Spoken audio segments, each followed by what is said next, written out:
Assalamualaikum warahmatullahi wabarakatuh. Perkenalkan, nama saya Samsinar SPD. Saya adalah salah satu guru di UPT SD Negeri 6 Kulo yang berada di Kecamatan Kulo, Kabupaten Sidenreng Rapang, yang terletak di perbatasan antara Kabupaten Sidenreng Rapang dan Kabupaten Pinrang.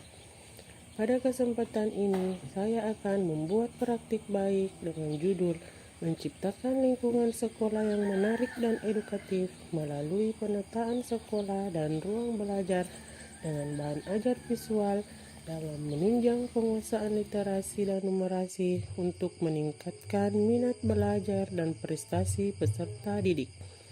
UPT SD Negeri 6 Kulo merupakan salah satu SD yang terletak di ujung Kecamatan Kulo yang beralamat di Jalan Poros Melimpung, Desa Binabaru. UPT SD Negeri 6 Kulo merupakan salah satu SD yang terletak di wilayah utara Kabupaten Sidenreng Rapang, Kecamatan Kulo, Desa Binabaru. UPT SD Negeri 6 Kulo merupakan salah satu sekolah dasar negeri yang berada di Kecamatan Kulo, Kabupaten Sidenreng Rapang, Provinsi Sulawesi Selatan, yang memiliki pendidik dan tenaga kependidikan sebanyak 10 orang, yang terdiri dari 1 kepala sekolah, 6 guru kelas, 1 guru mapel pendidikan agama Islam, 1 pustakawan, dan 1 bujang sekolah. Selain itu, UPT SD Negeri 6 Kulo memiliki 6 rombongan belajar dengan jumlah peserta didik sebanyak 117 orang. Pada tahun ajaran 2024-2025 ini, UPT SD Negeri 6 Kulo mulai mengimplementasikan kurikulum Merdeka. Dalam implementasi kurikulum Merdeka ini, saya akan memaparkan praktik baik dengan judul Menciptakan Lingkungan Sekolah yang Menarik dan Edukatif melalui penataan sekolah dan ruang belajar dengan bahan ajar visual dalam menunjang penguasaan literasi dan numerasi untuk meningkatkan minat belajar dan prestasi peserta didik. Sebelum adanya inisiatif untuk menciptakan lingkungan sekolah yang menarik dan edukatif, adapun situasi yang dihadapi adalah sebagai berikut. Yang pertama adalah kurangnya minat baca peserta didik. Yang kedua, buku-buku pelajaran seringkali dianggap membosankan. Yang ketiga, desain interior kelas yang monoton dan kurang inspiratif.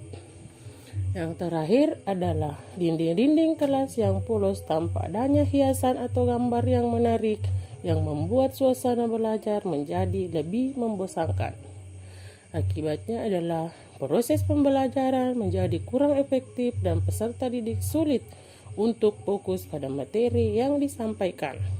Maka dari itu, kondisi ini sangat berdampak pada prestasi belajar siswa. Kurangnya minat baca dan lingkungan belajar yang kurang mendukung dapat menghambat perkembangan kognitif dan kreativitas siswa. Oleh karena itu, sangat penting bagi sekolah untuk menciptakan lingkungan belajar yang kondusif dan menarik agar siswa dapat belajar dengan lebih efektif dan menyenangkan. Setelah dilakukan identifikasi masalah melalui refleksi diri, wawancara kepala sekolah, dan rekan sejawat dari beberapa permasalahan yang disebutkan di atas, maka beberapa tantangan yang saya hadapi adalah: pertama, memilih model dan metode pembelajaran literasi yang sesuai dengan kebutuhan dan minat siswa.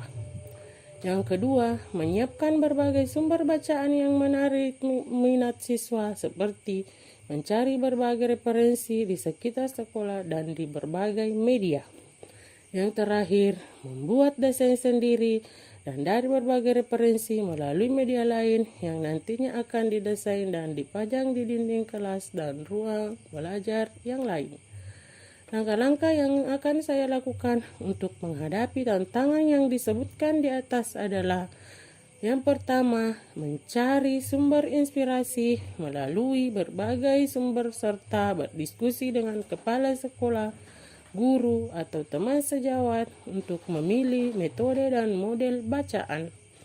Yang kedua, merancang berbagai macam bacaan yang menarik bagi peserta didik untuk dipajang di dinding kelas. Menentukan tujuan poster. Apa yang ingin disampaikan, yakni ingin mengajak siswa gemar membaca, memperkenalkan buku baru, dan memberikan motivasi. Kemudian, siapa target audiensnya?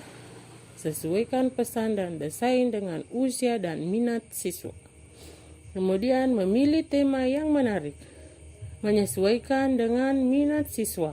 Memilih tema yang relevan dengan kehidupan sehari-hari siswa seperti petualangan, persahabatan, atau ilmu pengetahuan. Menggunakan bahasa yang sederhana dan mudah dipahami. Membuat slogan yang menarik perhatian yang diisi dengan kata singkat, jelas, dan mudah diingat, seperti dunia dalam genggaman, baca itu keren, atau buku adalah jendela dunia. Menggunakan bahasa yang kreatif dan mengajak. Memilih gambar yang menarik. Memilih gambar yang menarik, yang berkualitas tinggi, berwarna cerah, dan menarik perhatian. Menggunakan gambar asli atau ilustrasi yang unik. Kemudian menentukan tata letak. Menentukan tata letak dengan mengatur elemen-elemen desain secara seimbang seperti judul, slogan, gambar, dan teks penjelasan yang harus tertata rapi dan menarik. Menggunakan warna yang kontras dan menarik perhatian. Kemudian menulis teks yang jelas dan singkat.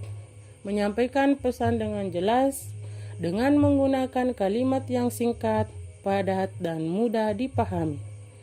Memberikan informasi tambahan yang relevan seperti judul buku atau nama penulis. Memilih media yang tepat seperti menggunakan kertas poster. Ukuran yang besar dan warna yang cerah akan membuat poster lebih mencolok. Dan menggunakan digital untuk mendesain poster secara digital lalu dicetak. Sumber daya yang diperlukan selama proses tersebut meliputi sarana dan prasarana sekolah seperti jaringan dan laptop. Yang kedua, kepala sekolah dan rekan sejawat yang mendukung selama proses pembuatan poster. Yang terakhir, memanfaatkan berbagai jenis aplikasi untuk pembuatan media bacaan hingga sampai kegiatan menempelkan hasil desain bacaan, baik itu literasi maupun numerasi. Setelah melakukan pembuatan dan pemasangan poster-poster pada dinding dan di berbagai area sekolah, UPT SD Negeri 6 Kulo dengan mengintegrasikan literasi berdasarkan observasi yang sudah dilakukan sangat berdampak pada rapor pendidikan bahwa selama poster-poster bacaan dipajang di dinding kelas dan di berbagai ruang belajar yang lain, peserta didik antusias membaca bersama teman-teman sehingga sampai di penilaian rapor pendidikan capaian naik hingga 7,14%. Demikianlah hasil pemaparan dari saya tentang menciptakan lingkungan sekolah yang menarik dan edukatif melalui penataan sekolah dan ruang belajar dengan bahan ajar visual dalam menunjang penguasaan literasi dan numerasi untuk meningkatkan minat belajar dan prestasi peserta didik. Semoga bermanfaat bagi kita semua, terutama kepada saya dan semua pendidik di seluruh Indonesia. Terima kasih. Assalamualaikum warahmatullahi wabarakatuh.